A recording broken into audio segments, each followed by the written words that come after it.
جو اللہ کے ارد گرد ہیں، جو اللہ کا عرش اٹھائے ہوئے ہیں، وہ تمہاری بخشش کے لیے دعائیں مانگ رہے ہیں، تو جن کی بخشش کے لیے دعائیں وہاں پہ مانگی جا رہی ہوں گی، ان کا مقام کیا ہوگا؟ ان دنیا کی باتوں سے گھبرانے کی تمہیں ضرورت نہیں ہے۔ ربنا، اے ہمارے رب، وسعت، احاطہ کیے ہوئے ہے، گھیرے ہوئے ہے، کل شیء، ہر چیز کو۔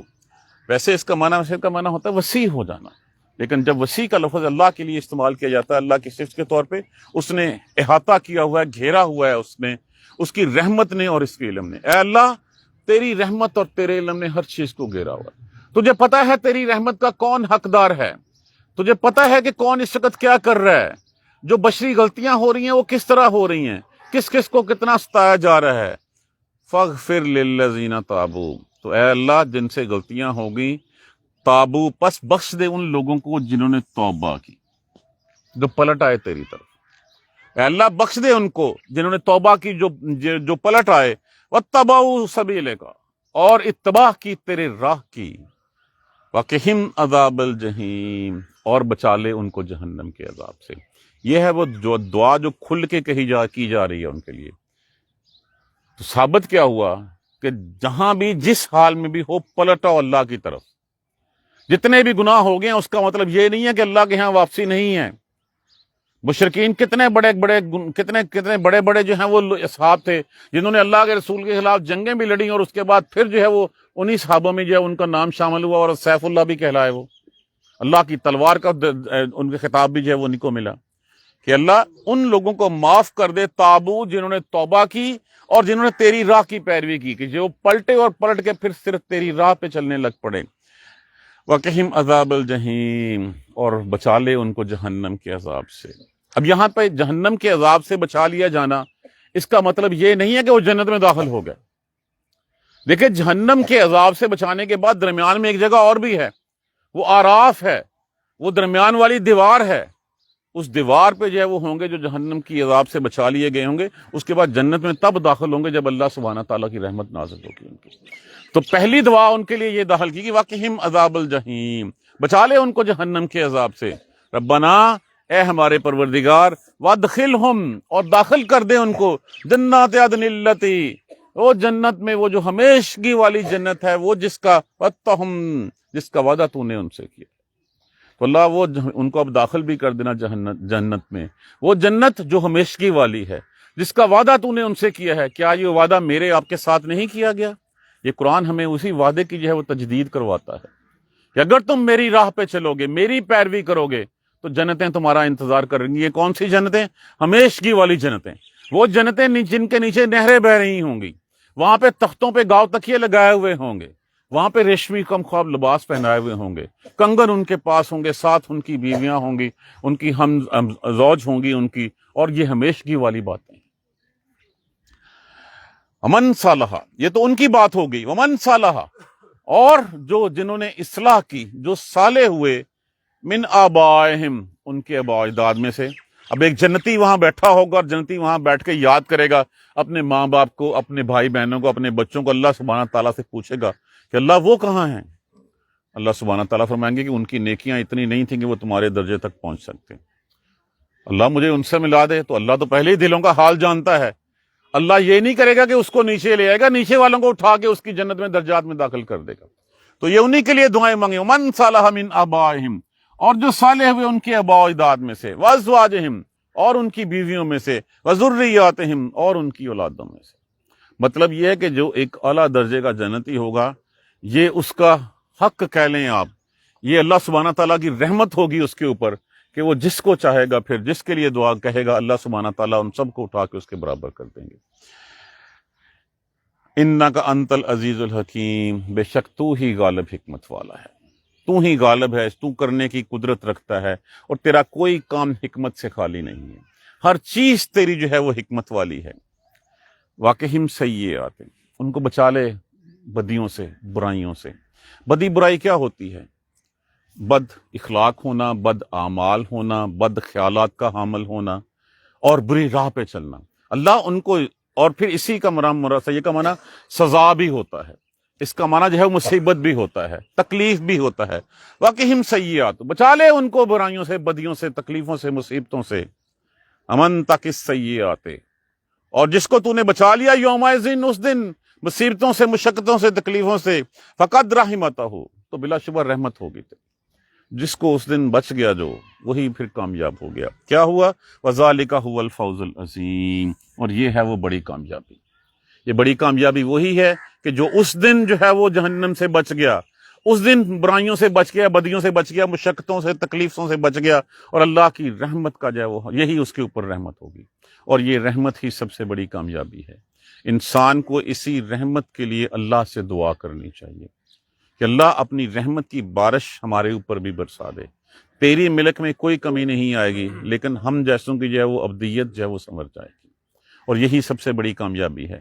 دیکھیے یہ دنیا، ساری کائنات اللہ نے جو ہے وہ انسان کے لیے بنائی ہے، اور انسان آخرت کے لیے بنایا گیا ہے۔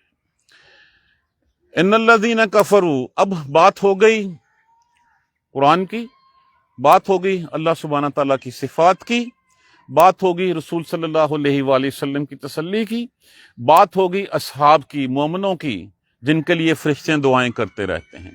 اب اس کے بعد جو لوگ ان الذین کفروا، وہ لوگ جو انکاری ہیں، جو کافر ہیں، ینادون، وہ پکارے جائیں گے۔ اب دیکھیں کفار کا کیا ہے کہ کافر جس وقت جو ہے وہ مرے گا، پہلے تو مرنے کے وقت اس کو پتا چل جائے گا کہ اوہو یہ تو سچ ثابت ہو گیا، یہ تو لینے والے آ گئے، اور پھر جس وقت جو ہے وہ روز محشر ہوگا، اس روز محشر اس کو اندازہ ہو جائے گا کہ جو کتاب میں کہا گیا تھا، جو رسول نے کہا تھا، وہ سب کچھ سچ ثابت ہو گیا۔ اب وہ کہے گا میرے پلے تو کچھ ہے ہی نہیں، مجھے ایک دفعہ واپس بھیج دیا جائے تاکہ میں اب جا کے نیکیاں کروں اور پھر نیکیاں کر کے لے آؤں۔ اللہ سبحانہ تعالیٰ کی سنت ہے کہ پھر واپسی کوئی نہیں ہوتی، ان کو ان کے اعمال کے مطابق یا جہنم کا حکم، جہنم میں پھینکے جانے کا حکم ہو گیا ہوگا، جہنم سامنے کھڑی ہوگی، اذا وقفوا الی النار، جب وہ جہنم کے سامنے ٹھہرائے جائیں گے، اس وقت وہ چیخیں گے، چلائیں گے، اپنے ہاتھوں کو اپنے دانتوں سے کاٹیں گے، اپنے آپ سے نفرت اور بیزارگی اور بیزاری اور ناپسندیدگی کا اظہار کریں گے۔ کیوں جہالت میں پڑے رہے، کیوں وہ چند گھڑیوں کی دنیا کے لیے اپنی ابدیت جو ہے وہ خراب کر لی؟ ان کو اس وقت غصہ آ رہا ہوگا اپنے اوپر۔ تو اللہ سبحانہ تعالیٰ فرماتے ہیں کہ جتنا غصہ تمہیں اس وقت اپنے اوپر آ رہا ہے نا، اتنا ہی غصہ مجھے، اتنی ہی بیزاری، اتنی ہی نفرت تم سے جب مجھے اس وقت ہو رہی تھی جب تمہیں ایک اللہ کو پکارنے کے لیے کہا جاتا، اور تم ایک اللہ کو نہیں پکارتے، جب اللہ کے ساتھ اوروں کو ملا دیا جاتا تو تب تم کہتے اچھا چلو ٹھیک ہے، ساتھ اللہ کو بھی ملا لیتے۔ یہی بات ان آیت کریمہ میں کہی گئی ہے۔ ان الذین کفروا، بے شک وہ لوگ جو انکاری ہوئے، جو کافر ہیں، ینادون، وہ پکارے جائیں گے، کہے جائیں گے، لمقت اللہ اکبر من مقتکم انفسکم، یقیناً بیزاری، نفرت اللہ کی زیادہ بڑی ہے اس سے جو تم اپنی جانوں سے کر رہے ہو۔ زیادہ بڑی تھی اللہ کی بیزاری اس وقت کہ جس وقت کیا، اذ تدعون، جس وقت تم پکارے جاتے تھے، الی الایمان، ایمان کی طرف، فتکفرون، پھر تم انکار کر دیتے تھے، پھر تم کہتے تھے یہ قرآن کی باتیں 1400 سال پہلے کی باتیں ہیں، پھر تم کہتے تھے اگر ہم یہ سود نہ چھوڑا تو ہم جو ہے وہ کھائیں گے کہاں سے، رشوت نہ لی تو میرے بچے جو ہے وہ اچھی جگہوں پہ کیسے پڑھیں گے۔ اس وقت تمہارا تقیہ صرف اور صرف اس راہ کی اوپر تھا جو شیطانی راہ تھی۔ جب تمہیں بلایا جاتا تھا اس وقت اللہ سبحانہ تعالیٰ کو جو جتنی نفرت تمہیں اپنے آپ سے اس وقت ہو رہی ہے، اللہ کو اتنی نفرت تب تم سے تھی اس وقت کہ جب تم پکارے جاتے تھے، اس وقت جو ہے وہ پھر جب تم انکار کر دیتے تھے۔ اب جب کچھ نہیں رہے گا، پھر وہ اللہ سبحانہ تعالیٰ کو کہیں گے کہ اللہ تو نے 2 دفعہ ہمیں جو ہے وہ مارا، 2 دفعہ ہمیں زندہ کیا۔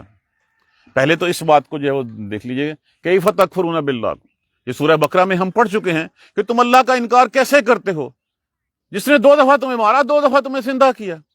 یہ جتنا مفصل بیان اس آیت کریمہ میں ہے، یہ پورے قرآن میں اور 2-3 جگہوں کا نہیں ہے۔ کیسے سمجھ لیجئے اس کو کہ سب سے پہلے اللہ سبحانہ تعالیٰ نے جس وقت اس کائنات کو تخلیق فرمایا، جب انسان کی تمام جتنے قیامت تک آنے والے انسان ہیں ان کی روحوں کو یکمشت پیدا کیا، سب کو اکٹھا پیدا کیا، اور اکٹھا پیدا کرنے کے بعد پھر پوچھا الست بربکم، اور پورے شعور کے ساتھ۔ یہ نہیں ہے کہ ہمیں نہیں پتا، جو بائی ڈیفالٹ ہمارے اندر اللہ ہے نا، وہ اسی لیے ہے کہ ہمیں کوئی دھماکہ بھی ہوگا تو اللہ منہ سے نکلے گا، کوئی اور بات نہیں نکلے گی منہ سے۔ اور بیماری کے وقت جو ہے وہ پریشانی کے وقت اللہ ہی کی یاد آتی ہے، کسی اور کی نہیں آتی، اس لیے کہ بائی ڈیفالٹ ہمیں پورے شعور کے ساتھ پیدا کیا گیا۔ ہماری روحوں کو پیدا کرنے کے بعد پوچھا گیا الست بربکم، کون ہے رب تمہارا؟ قالو، کہنے لگے بلا، ہاں تو ہی ہے اللہ اور کوئی نہیں ہے۔ اس کے بعد پھر ان ساری روحوں کو جو ہے وہ سلا دیا گیا. آپ سمجھ لیں کہ ایک سٹور میں جو ہے وہ رکھ دیا گیا. اس کے بعد جیسے جیسے ماں کے پیٹ میں ایک گوشت کا لوتھڑا بنتا ہے، اس لوتھڑے میں اس میں جو ہے وہ روح وہاں سے لا کے جو ہے وہ ڈال دی جاتی ہے. یہ پہلی تخلیق ہوتی ہے جسم کے ساتھ انسان کی. اس کے بعد کچھ وقت گزارتی ہے وہ روح اس جسم کے ساتھ. اس کے بعد پھر روح دوبارہ جو ہے وہ لے لی جاتی واپس، اور جسم اپنی اصل مٹی سے بنا تھا مٹی کی طرف لوٹ جاتا ہے. یہ انسان کی ہوگی پہلی موت. پیدا کیا، اس کے بعد پھر مار دیا اس کو، اور اس کے بعد پھر روح جو ہے وہ عالم برزخ میں بھیج دی جاتی ہے. جتنی آنے والی قیامت تک جو ہے وہ آنے والے بچے ہیں، آنے والے جسم ہیں، آنے والے لوگ ہیں، ان سب کی روحیں وہیں پہ سٹور کی گئی ہیں، وہاں سے لائی جاتی ہیں، لا کے گوشت کے اس لوتھڑے میں جو ہے وہ جسم میں ڈال دی جاتی ہیں، اپنا اپنا وقت گزارتی ہیں، وقت گزار کے عالم برزخ کا رخ کر لیتی ہیں.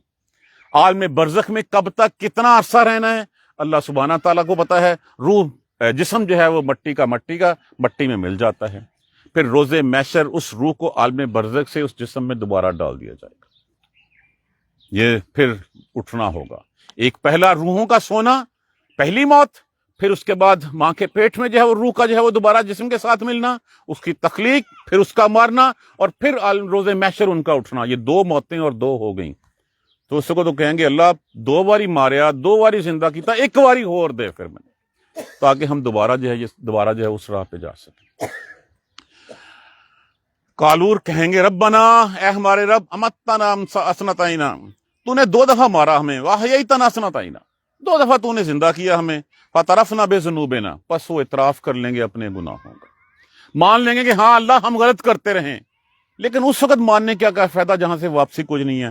فہل الی خروج من سبیل، تو کیا کوئی یہاں سے باہر نکلنے کا راہ ہے؟ اللہ 2 دفعہ مارا، 2 دفعہ زندہ کیا، تیری تو قدرت ہے. یہ تو ایسے ہی ہے جیسے کسی کو مسکا لگایا جا رہا ہو، جس کی خوشامد کی جا رہی ہو کہ یار تو اے بھی کر سکتا، تو اے بھی کر سکتا، تو اے بھی کر دے.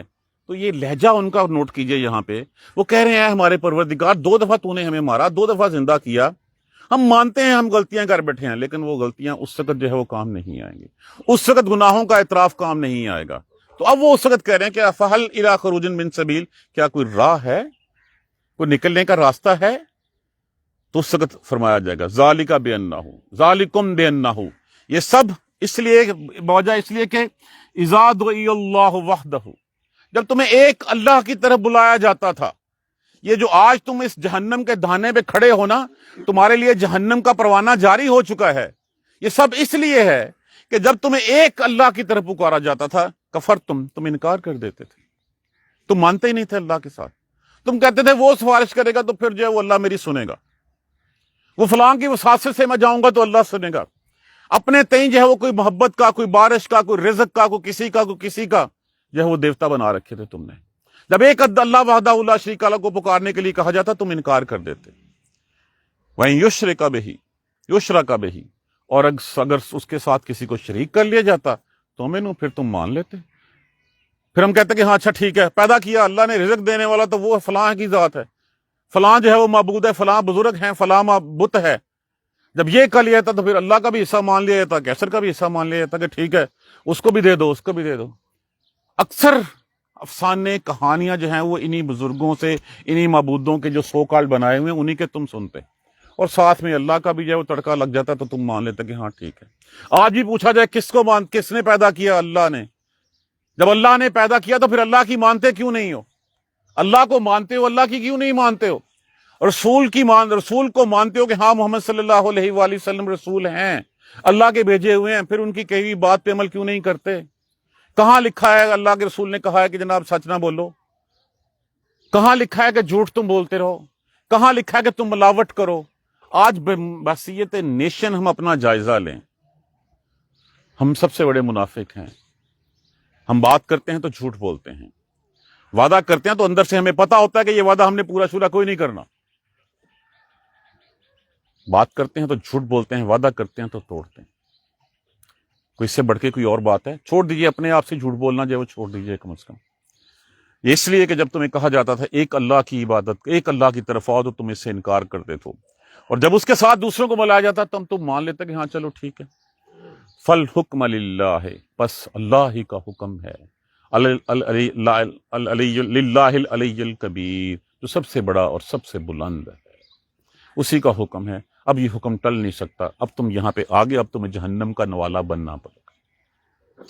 والذی، وہ تو وہی ذات ہے، یریکم آیاتہ، وہ جو دکھاتا ہے اپنی نشانیاں تمہیں، اپنی آیتیں، وَيُنَزِّلُ لَكُم مِّنَ السَّمَاءِ رِزْقًا، جو تمہارے لیے آسمانوں سے رزق اتارتا ہے۔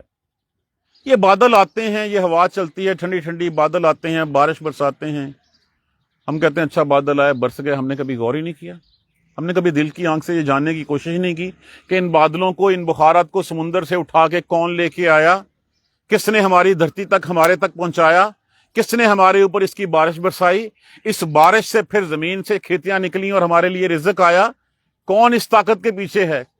کون ہے جو ہے وہ جب گندم پکتی ہے تو پھر سورج اس کو جو ہے وہ پکانے، گندم اگتی ہے سورج پکانے کے لیے آ جاتا ہے؟ کون ہے چاند جو پھلوں میں رس ڈالنے کے لیے آ جاتا ہے؟ کس کے حکم پہ چل رہے ہیں؟ وہ نشانیاں دکھاتا ہے اپنی، لیکن ہم تو جانوروں سے بھی بدتر ہیں۔ جانور بھی اپنے مالک کی اطاعت کرتے ہیں، دم ہلاتے ہوئے پیچھے پیچھے پھرتے ہیں، لیکن ہم اپنے مالک کی اطاعت نہیں کرتے۔ وہ دکھاتا رہتا ہے نشانیاں اپنی، يُنزِلُ لَكُم مِّنَ السَّمَاءِ رِزْقًا، اور وہ اتارتا ہے تمہارے لیے آسمان سے رزق، وَمَا يَتَذَكَّرُ، اور نہیں کوئی نصیحت پکڑتا، اِلَّا مَن يُنِيبُ، سوائے اس کے کہ جو رجوع کرتا ہے۔ ہدایت اسی کو ملتی ہے جو ہدایت لینا چاہتا ہے۔ یہ نہیں ہو سکتا کہ ہدایت چاہے نہ بندہ اور وہ اس کے اوپر تھونک دی جائے۔ اگر تھوپی جانی ہوتی تو پھر ابو جہل، ابو لہب کے اوپر بھی تھوپی جاتی۔ ہدایت تو اسی کو ملتی ہے جو ہدایت لینا چاہتا ہے۔ فَادْعُوا اللَّهَ مُخْلِصِينَ لَهُ الدِّينَ، اس ایک اللہ کو خالص کر کے پکارو۔ اللہ کو اس دعا سے کوئی دلچسپی نہیں ہے جس میں ملاوٹ ہو، جس میں کسی اور کی اطاعت کی آمیزش ہو۔ ہم کہتے ہیں ہماری دعائیں قبول نہیں ہوتی، اپنے گریبان میں جھانک کے دیکھیں، ہم ایک اللہ کے ساتھ اور کتنوں کو ساتھ جو ملا رہے ہوتے ہیں۔ اس میں ہمارے گھر والے، ہماری بیوی، ہمارا نفس، ہمارے بچے، ہمارے مالکان جن کے ہم نوکریاں کرتے ہیں، ہم ان کو راضی سب کو کرنے کی کوشش کرتے ہیں، اللہ کو راضی کرنے کی کوشش نہیں کرتے۔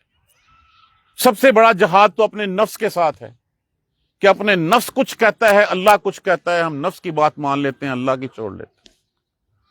تو جو ملاوٹ والی، آمیزش والی دعا ہے نا، وہ اللہ کو نہیں قبول۔ ایسی باتیں، ایسی دعائیں جو ہیں وہ منہ پہ مار دی جاتی ہیں۔ پکارو اس کو، فَادْعُوا اللَّهَ مُخْلِصِينَ لَهُ الدِّينَ، اسی کو خالص کر کے، صرف اسی کے لیے۔ اب اس سے کیا ہوگا؟ جو انکاری ہیں، جو اللہ کو ماننے والے نہیں ہیں، ان کو برا لگے گا۔ وَقَرِهَ الْكَافِرُونَ، اور اگرچہ کافروں کو برا لگتا ہے تو لگے رہے، لیکن تم اپنے حق کا پیغام جو ہے پہنچاتے رہو، تم اس حق راہ پہ چلتے رہو۔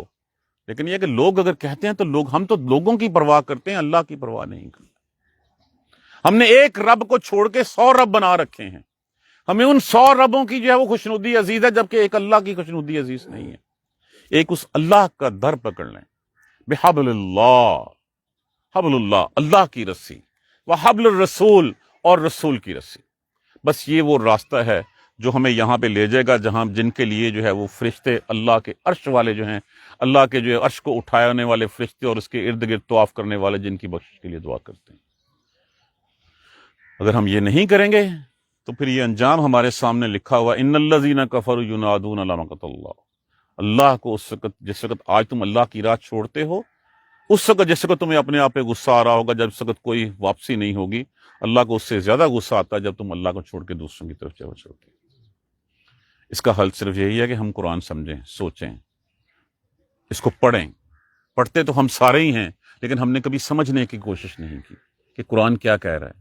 دیکھیں جتنی باتیں ہم نے سورہ حامیم المومن میں جو ہے وہ 14 آیتیں پڑھی ہیں، کیا 14 آیتیں، اسی لیے میں نے کہا کہ یہ مغز ہے، یہ خلاصہ ہے قرآن کا، یہ دروازہ ہے قرآن کا، کہ یہ ہمیں سیدھی راہ دکھا۔ یہ 14 آیتیں ہی ہماری زندگی بدلنے کے لیے کافی ہونی چاہیے کہ ہم سیدھے راہ پہ چل پڑیں، کہ اگر ہم نہیں ہوں گے تو ہمارا انجام کیا ہے، اگر ہم چلیں گے تو ہمارے لیے کیا کچھ بندوبست کر کے رکھا ہو۔